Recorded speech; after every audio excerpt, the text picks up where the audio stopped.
안녕하세요. 북두 시민혁명군의 전영돈입니다. 이번 시간에는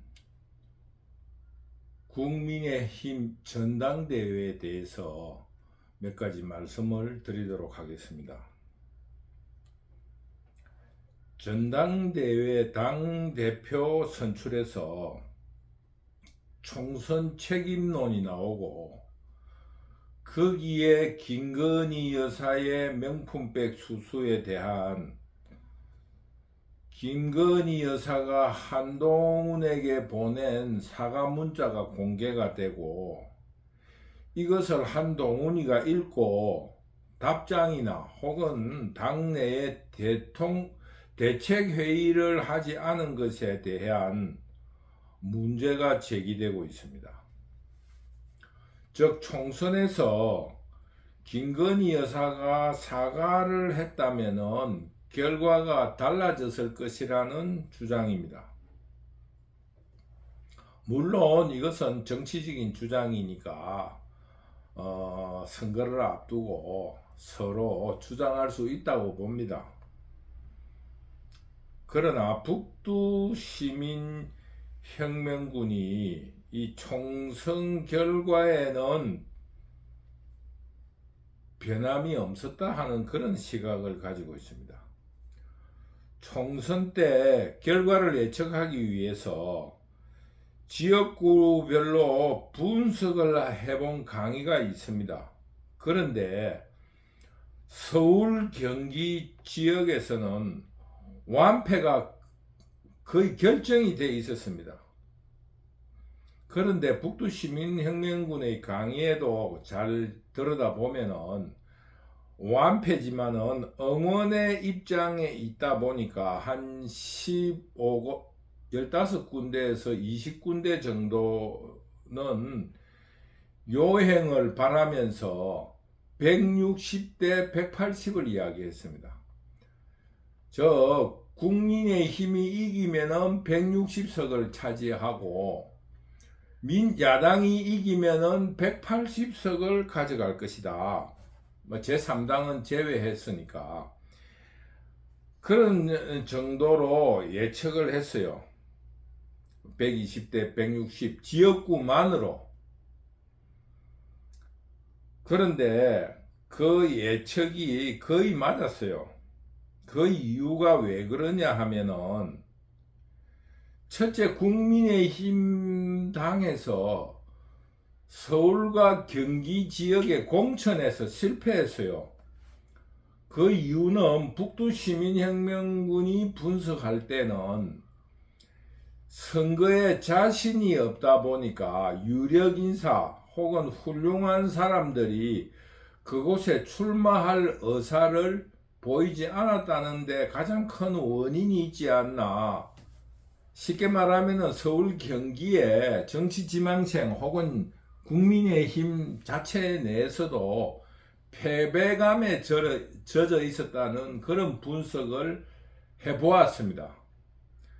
그것이 패배의 원인이고 승리의 원인은 민주당의 승리의 원인은 북두시민혁명군이 볼 적에 지금 22대 국회의원 이전 21대 국회의원 선거에서 서울 경기 지역에 세대 교체를 성공했다는 것을 느꼈습니다. 장경태니 젊은 사람들이 쫙 배치가 서울 경기에 쫙 배치가 되어 있어 가지고 22대 공천에서는 이번 총선에서의 공천에서는 그런 사람들의 어떠한 그 포진 속에 구석구석의 젊은 사람들을 배치를 시키면서 그 어떤 팀워크가 굉장히 좋았다. 저는 승리 원인을 그렇게 봅니다. 즉 무슨 말이냐 하면은 획기적인 국민의힘의 선거 전략이 있지 않는 한 서울 경기에서 이기기가 어려웠다는 것을 말씀드리는 겁니다. 그렇기 때문에 김건희 여사의 어떤 총선 패배론, 김건희 여사와 연관된 총선 패배론은 이렇게 하나 저렇게 하나 그 어떤 결과는 바뀌지도 않고, 물론 지금 정치 공세로서 주장을 할 수 있지만은 자유우파의 분열만 가져오고 백해무익하니 이제 그만두라는 말을 말씀드리고 싶습니다. 지금 왜 이 말을 하냐고 하면은, 이 책이 언제 나왔는가 정확하게는 모르겠습니다만은, 이 책이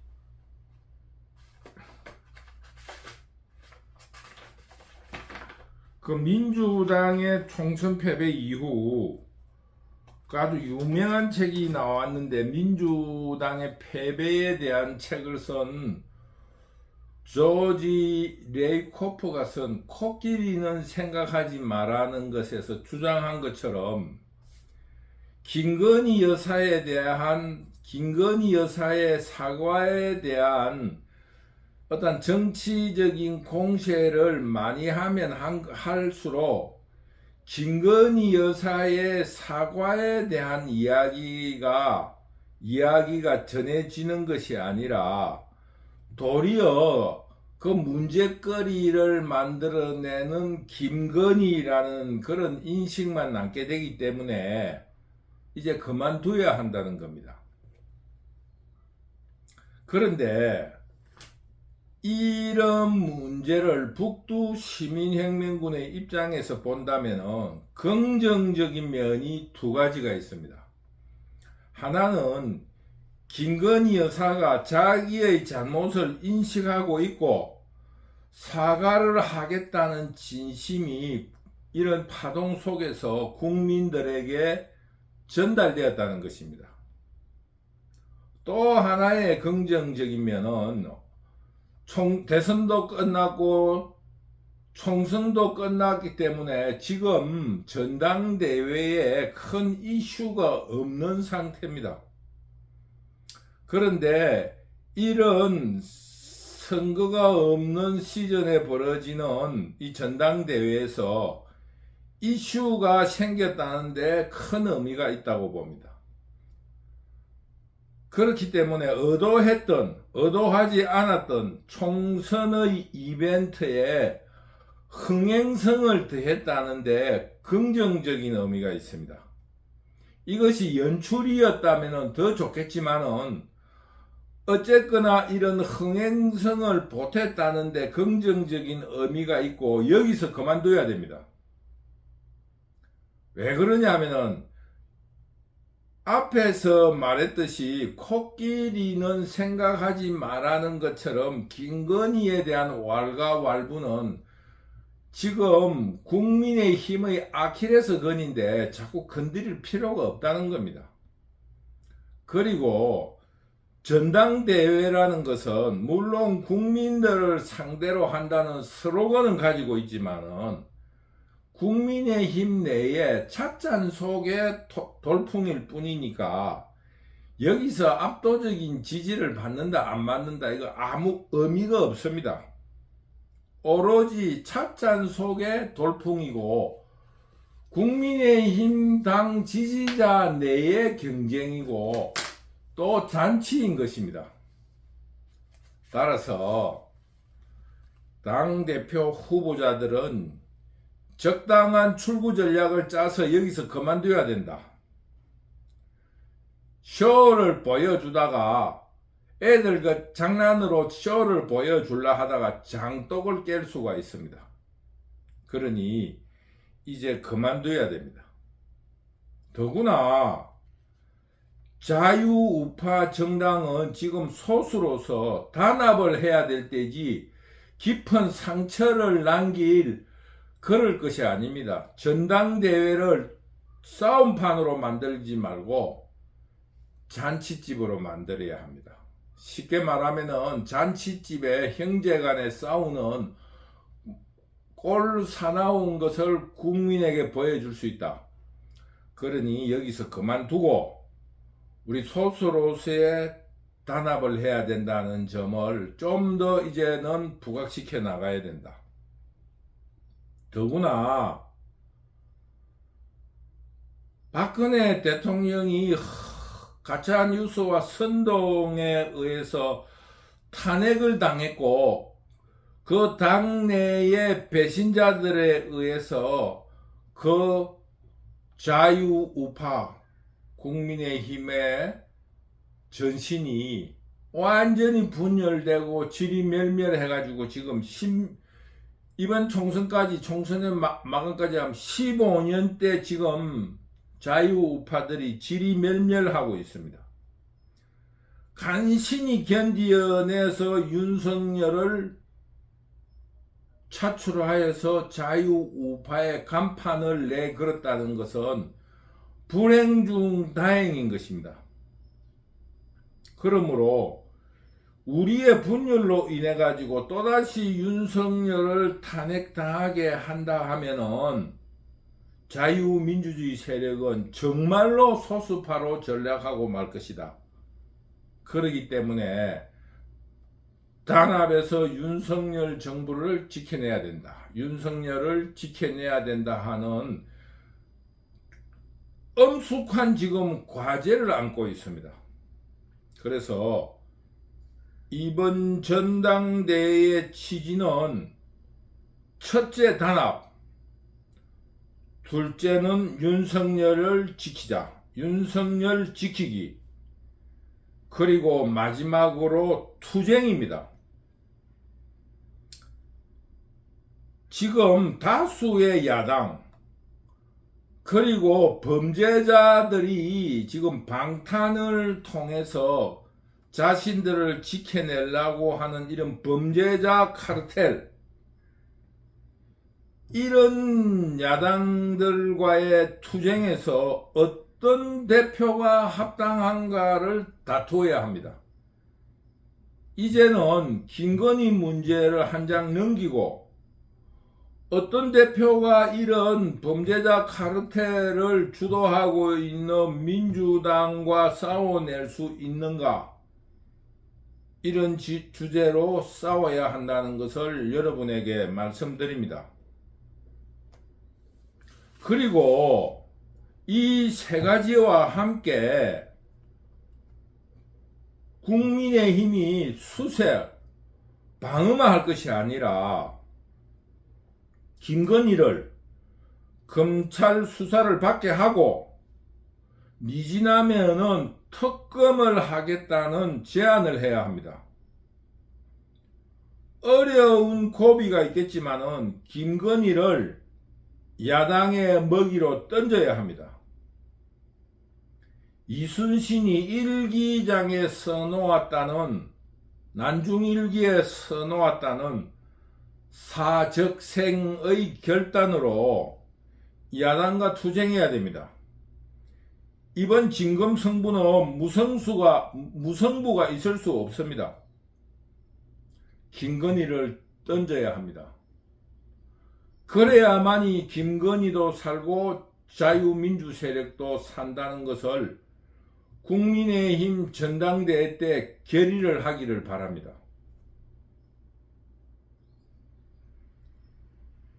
북두시민혁명군은 이 평생을 유럽식 사회민주주의 정당을 꿈꾸고 그런 운동을 해왔습니다.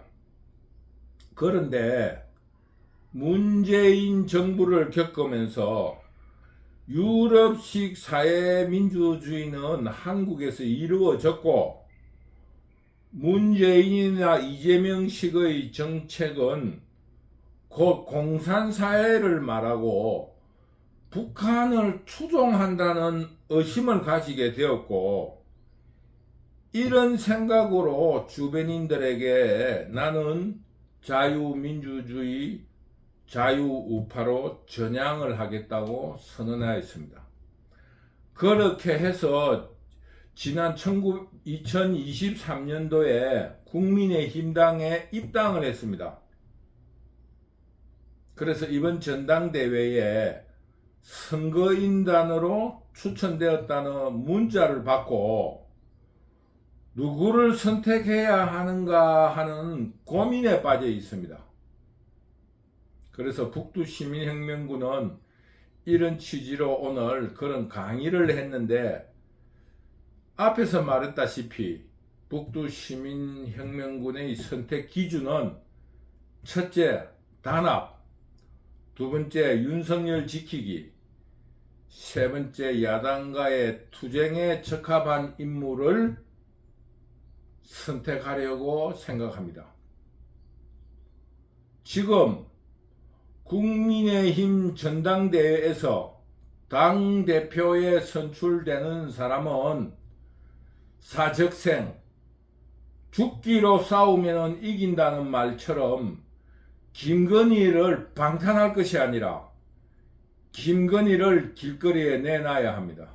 그리고 모든 국민들의 심판 혹은 판단에 맡길 것을 강력하게 주장합니다.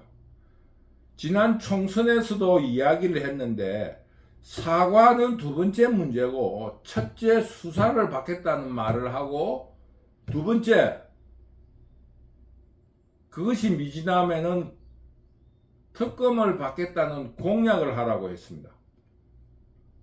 그러면은 선거에 이기고 수사와 특검을 안 받을 수도 있다고 이야기를 했습니다. 그런데 지금 이야기가 엉뚱한 대로 돌아가가지고 김건희의 사과를 했느냐 안 했느냐, 이거는 조금 북두시민혁명군이 볼 적에 그 초점이 잘못됐습니다.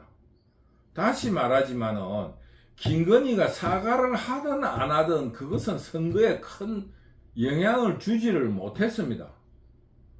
한 발 더 나가야 됩니다. 그 선거 기간 내에 김건희가 검찰청에 출두를 해서 내가 받겠다. 검찰청 앞에 가가지고 기자회견을 해서 여장부로서, 여성 직업인으로서, 프로로서의 태도를 보였다면은, 아, 저 사람이 무고하구나라는 의미로 국민들의 민심이 조금 흔들릴 수는 있었는데, 결과는 알 수 없지만은 흔들릴 수 있었는데, 사과만 가지고 그 국민들을 그때는, 지금도 마찬가지지만 설득할 수 없습니다. 그러니 늦었지만은, 총선도 끝나고 늦었지만 지금 자유민주주의 세력이 살 수 있는 길은 김건희를 던져야 된다. 그래서 저는 북두시민혁명군은 이번 전당대회에 선거인단으로서 이 투표의 판단 기준을 첫째 단합, 두 번째 윤석열 지키기, 세 번째 야당과의 투쟁, 마지막으로 김건희를 던지겠다는 후보에게 투표할 것이라고 여러분 앞에 선언해 놓습니다. 북두시민혁명군은 본래 태생적으로 제3정당운동, 우리나라의 기득권적인 양당 정치로서 이 정치가 파괴되고 있고, 또 북한을 기준으로 한 정치 유형에 의해서 찬반, 북한에 대해서 친소로 문제에 흑백 논리가 만연되어 있었기 때문에 제3정당운동을 해왔습니다. 그렇기 때문에 국민의힘 당원으로서 자유민주주의를 지키는 데는 동의를 하지만은 자유민주주의에 대해서 부합하지 않는 양당 정치로서의 기득권을 누리려고 하는 데에는 반대하는 입장에 있습니다. 그리고 그런 제3정당 운동에 대한 꿈을 아직도 버리지 못하고 있습니다. 그렇기 때문에 북두시민혁명군은 국민의힘 당원으로서 자유민주주의를 지키는 데는 동의를 하지만 기득권을 지키는 문제에 대해서는 절대 동의하지 않는다는 것을 다시 한번 밝혀놓겠습니다. 따라서 지금 현재 국민의힘 당이 할 수 있는 일이라는 것은 김건희를 던져야 됩니다. 춘향이가 임당수에 던져지듯이 던져짐으로써 춘향이도 살고 자기 아버지도 눈을 뜨듯이 이 자유민주주의 세력은 김건희 여사를 국민들 앞에 발가벗겨서 던져야 됩니다. 그리고 거기에 대한 평가를 국민에게 맡겨야 한다. 그러기 위한 1차적인 절차로 검찰의 수사를 받도록 해야 된다. 이번 당대표에 선출되는 사람은 수락연설에서 그 말을 여야당에게 제안을 해야 됩니다. 그럼으로써 공론이 조금 잦아든다, 조금 고요하게 된다는 것을 말씀드리면서 어찌됐든지 김건희 여사도 자기가 한동훈 비상대책위원장 혹은 선거대책위원장일 때 보냈던 사과문처럼 결단을 해야 한다는 것을 북두시민혁명군은 말씀드립니다. 북두시민혁명군 유튜브를 시청해 주시고 응원해 주시는 여러분 늘 감사합니다. 더욱 분발해서 좋은 유튜버가 되도록 노력하겠습니다. 여러분 감사합니다.